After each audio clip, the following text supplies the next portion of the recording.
I'm not going to sugarcoat it for you guys. Law school final exams are tough, really tough, like top 3 toughest experiences in my entire life tough.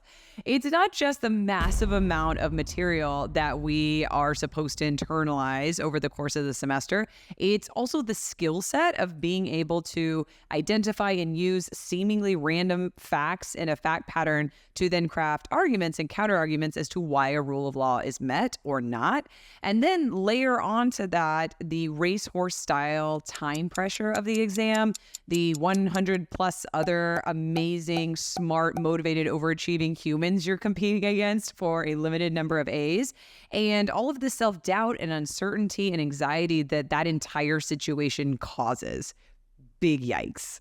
But as tough as law school final exams are, there's actually a very predictable rhythm to answering the questions. And so if you can get clear on that rhythm, that strategy, that structure, the entire world of law school final exams opens up. And so if you are heading into final exam season and you're feeling nervous or uncertain about how to build out your final exam answers, and you would love for me to personally walk you through step by step how to answer these questions and maximize your point totals on final exams, then definitely check out this link to apply for one of the limited one-on-one deep dive final exam sessions that I'm offering this semester. I can't wait for you guys to feel clear and confident heading into that final exam room. And speaking of heading into that final exam room, I wanted to talk through some of the commonly overlooked or often unknown aspects of acing your final exams so that you guys can see the behind the scenes and know exactly what to do this final exam season. So if you are excited to dive in, smash that like button and let's go. So first things first, what is a law school professor looking for in your final exam answer? Well, of course, every law school professor can make up their own grading rubric, so it can look slightly different from professor to professor, but across the board, law school professors are roughly looking for the same things. And the first thing that they're looking for is that you have spotted the issues. And what that means is that as you read through the fact pattern, you've noticed seemingly random facts that are triggering legal issues for you to be able to talk about. The next thing that they're looking for is that you can state the rule of law accurately. So what is the rule of law that governs the legal issue that you just noticed got triggered in the fact pattern?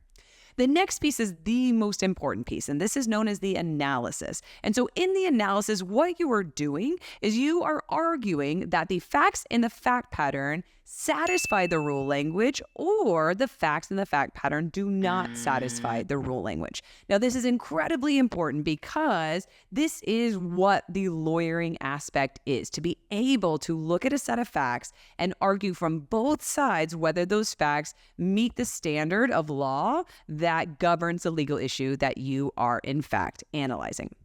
The next piece is generally organization of your answer. So the priority that you gave the issues, the amount of time, and the order in which you analyze those issues.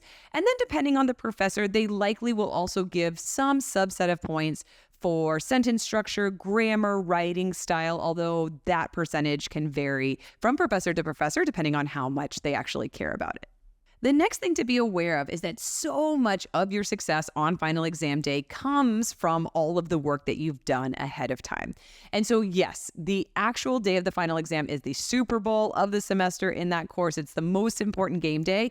But if we're doing this very intentionally and strategically, we have front-loaded so much of that work so that by the time we walk into the final exam, the only thing we can't know ahead of time is the fact pattern. And that is what we want to spend all of our mental energy focusing on and analyzing. Everything else we can build out ahead of time. And so specifically what we want is to have a very dialed in and strategically structured document that lists out all of the legal issues that could potentially be triggered by the fact pattern, all of the rule statements that govern those legal issues.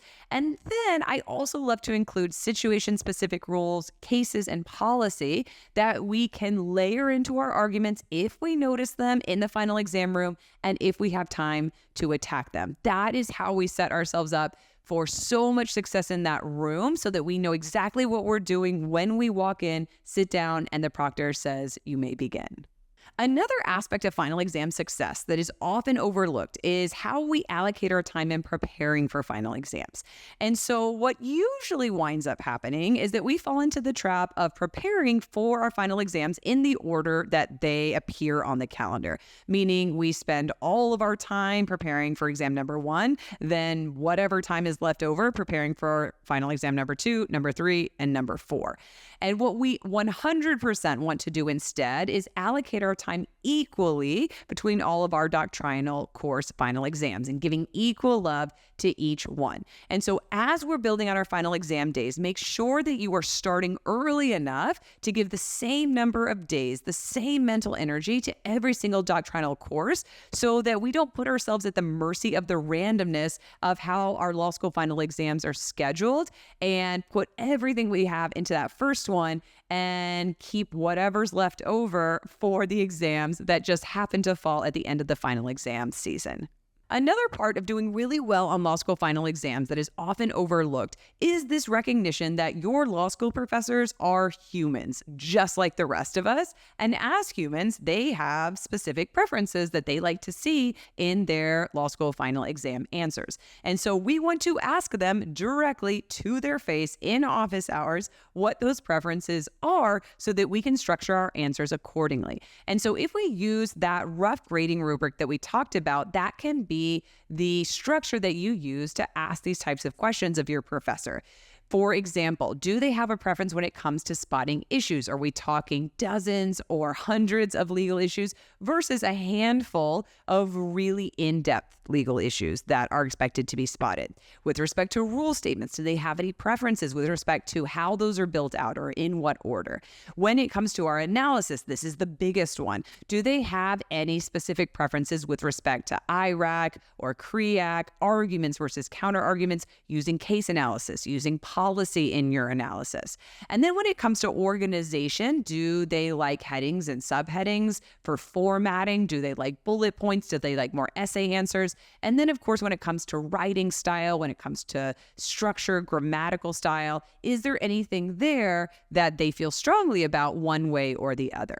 And so having this information going into the final exam will allow you to slightly tweak how you approach every law school final exam that you walk into. This next one is one that I think law school professors get wrong most of the time, which is when we are practicing for the final exam, we actually want to practice one skill at a time. And what I mean by that is that when you sit down to take a practice problem, the skill that we are actually trying to develop is the literal writing of the answer, meaning stating the issue, stating the rules, writing out your analysis, and stating the conclusion.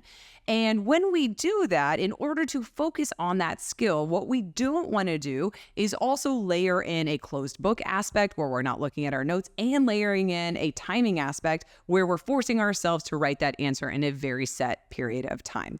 Now, I know those might be actual test taking conditions that you are going to be expected to do by the end of the semester, but when you're new to any skill, if you try to learn that skill and also do it with your hands tied behind your back and also do it on a very intense time pressure, you're going to do that skill badly. And so rather than try to layer in all three aspects of the final exam all at once at the beginning, what I have seen work so much more powerfully is to allow yourself to learn that one skill at a time so that when you're learning and testing yourselves on each of these skills, you're doing it really well before you layer in the next piece of difficulty. I hope that was helpful in giving you some clarity and some perspective walking into final exams at the end of the semester in terms of what professors are looking for and how you can best use your time and your energy to really prepare and walk in confident and clear in what you're doing. And just as a reminder, if you are looking for a one-on-one deep dive session with yours truly to walk through these strategies step by step, then definitely apply for one of the limited one-on-one sessions here. And I am so, so proud of each and every one of you guys who has come to this point in the semester. Law school final exams are no joke, and you guys are amazing and you're crushing it. And I cannot wait to see you on the other side.